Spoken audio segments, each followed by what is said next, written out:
Assalamualaikum warahmatullahi wabarakatuh. Terima kasih yang sudah mengklik video ini. Semoga nontonnya sampai habis ya. Mungkin teman-teman tidak asing lagi pada kuliner yang satu ini.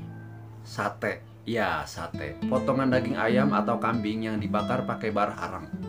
Lalu dikipas sebentar, langsung matang. Lalu dikasih bumbu kacang. Tapi tahu nggak?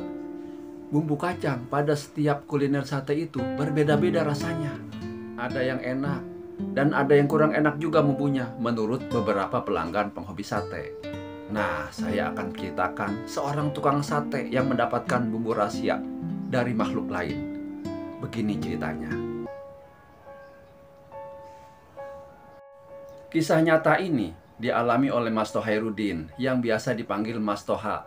Seorang penjual sate, dia mangkal di pinggiran warung kelontong dan bersebelahan dengan penjual martabak Bangka. Sehabis menikah, Mas Toha mencoba usaha di tempat lain, berusaha hidup mandiri dan merantau ke Jakarta bersama istrinya. Dengan berbekal uang tabungan, Mas Toha pergi ke Jakarta untuk merintis usaha barunya di kota besar itu. Karena berasal dari Madura dan orang tuanya juga jualan sate, maka di Jakarta ia membuka usaha jualan sate. Awalnya beliau mangkal di pojok pasar Pondok Labu, Jakarta Selatan. Namun karena di pasar Pondok Labu sudah ada beberapa orang yang sudah jualan sate, dagangan sate Mas Toha jadi sepi. Paling dalam sehari hanya 3 atau 4 orang yang beli satenya. Maklum, pedagang baru, jadi belum punya langganan. Sudah 3 bulan, Mas Toha mangkal jualan sate di pojokan pasar tersebut. Namun pembeli masih tetap saja sepi. Akhirnya dia cerita sama istrinya, "Bu, gimana kalau kita pindah aja jualannya? Di sini kita kalah saingan sama yang lain." "Ya udah Mas, kita pindah aja, cari tempat yang lain," kata istrinya. Akhirnya mereka mencari tempat lain dan mendapat tempat baru di Pasar Gandul. Terus kontrakan rumahnya juga pindah tuh ke arah Gandul. Jualan sate di tempat yang baru itu alhamdulillah pembelinya lumayan banyak. Ada sampai 10 orang per harinya.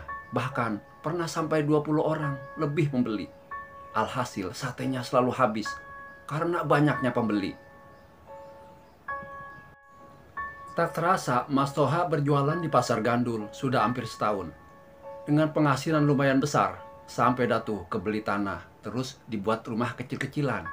Dan mereka sudah dikaruniai seorang anak laki-laki. Kini hidup Mas Toha sudah mulai mapan. Bukan rumah sama papan, tapi rumah permanen. Bagus rumahnya. Singkat cerita, 3 tahun sudah Mas Toha jualan di Pasar Gandul. Karena ada pedagang baru yang sama-sama jualan sate yang mungkin bumbu yang dibuat Mas Toha kalah enak, maka pembeli pada pindah ke penjual sate yang baru itu, sehingga membuat penghasilan Mas Toha menurun drastis. Akhirnya Mas Toha bikin 2 gerobak untuk jualan satenya. Yang satu buat di Pasar Gandul, yang ditunggu sama istrinya, dan yang satu lagi buat dia jualan keliling. Ibaratnya nih, sang istri jaga markas dan Mas Toha gerilya keliling kampung. Namanya juga keliling kampung, kadang banyak yang beli, kadang 2 atau 3 orang aja yang beli. Tapi Mas Toha tidak putus asa. Jualan keliling terus dilakukannya. Dan saat keliling ke komplek perumahan, alhamdulillah ramai pembelinya. Bahkan sampai habis satenya. Pada suatu malam, dia lagi keliling mendorong gerobak satenya. Malam semakin larut, Mas Toha terus berjalan, pikirannya melayang. Mikirin nasib masa depan keluarga dan anaknya nanti. Banyak sekali pertanyaan-pertanyaan yang muncul dalam benaknya. Ya elah, jualan begini banget ya. Iya, namanya jualan ya, kadang sepi, kadang rame. Wajahnya menampakkan kecemasan dengan keringat mulai bercucuran. Tiba-tiba langkahnya berhenti. Kaget karena di belakangnya ada lelaki tua yang berdiri dan memanggilnya. "Mas, beli satenya Mas." Walau dalam keadaan bengong, tetapi kalau ada yang manggil mah tetap dia nengok. Maka dimundurkannya gerobak sate Mas Toha. "Beli 10 tusuk aja ya Mas, boleh kan?" kata lelaki tua itu. "Oh tentu saja boleh Pak," jawab Mas Toha. Sambil ngipas-ngipas bara api, Mas Toha sesekali melirik lelaki tua itu. Aneh, di zaman sekarang masih ada orang memakai pakaian pangsi lengkap model dalang. Malam-malam lagi, kata Mas Toha dalam hati. Saat sate selesai dibakar dan diberi bumbu dan mau dibungkus nih, lelaki itu berkata, "Mas, sebentar dulu ya, saya nyobain satu aja," kata lelaki tua itu. "Ya boleh aja diambil, orang sate dia yang beli," kata Mas Toha begitu. "Kecuali punya orang lain dibungkus diambil, kagak boleh tentunya." Pak tua itu mengambil sendiri satu tusuk dan memakannya. Setelah itu, dia memberi komentar tentang rasa sate itu. Lalu dia memberikan sebuah resep.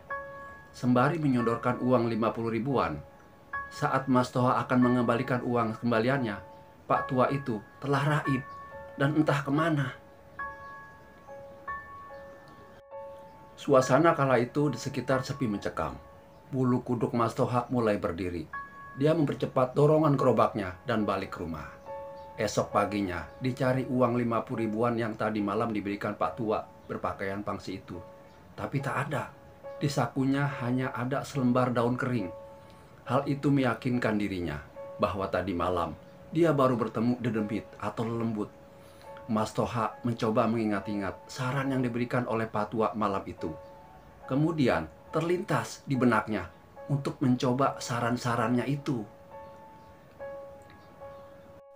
Dan ternyata hasilnya, alhamdulillah, memang jauh lebih enak dari resep yang dibuat oleh Mas Toha sendiri. Dan langsung ditunjukkan ke istri dan tetangga terdekat untuk mencoba dan memberi penilaian. Mereka sepakat berpendapat bahwa sate Mas Toha telah mengalami perubahan luar biasa, jauh lebih enak, Mas. Akhirnya sate Mas Toha semakin terkenal. Dia berdagang keliling kembali dan istrinya tetap jualan di pasar Gandul. Karena jualan satenya semakin maju dan udah banyak pelanggan yang mengenalnya, maka dia sepakat dengan istrinya untuk membeli kios di pasar Gandul. Dan usahanya dari hari ke hari bertambah maju. Kini Mas Toha memiliki 4 kios di tempat yang berbeda. Berkat usaha sate itulah, ia kini telah mampu membangun rumahnya, juga menguliahkan 3 orang anaknya, dan alhamdulillah, Mas Toha beserta istrinya juga sudah bisa umroh dan menunaikan ibadah haji. Semua itu berkat rahmat dari Allah Subhanahu wa Ta'ala.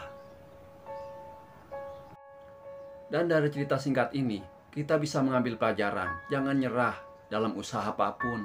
Jualan mah jualan, yang penting mau usaha. Entar masalah laku apa kagak, itu mah urusan Allah.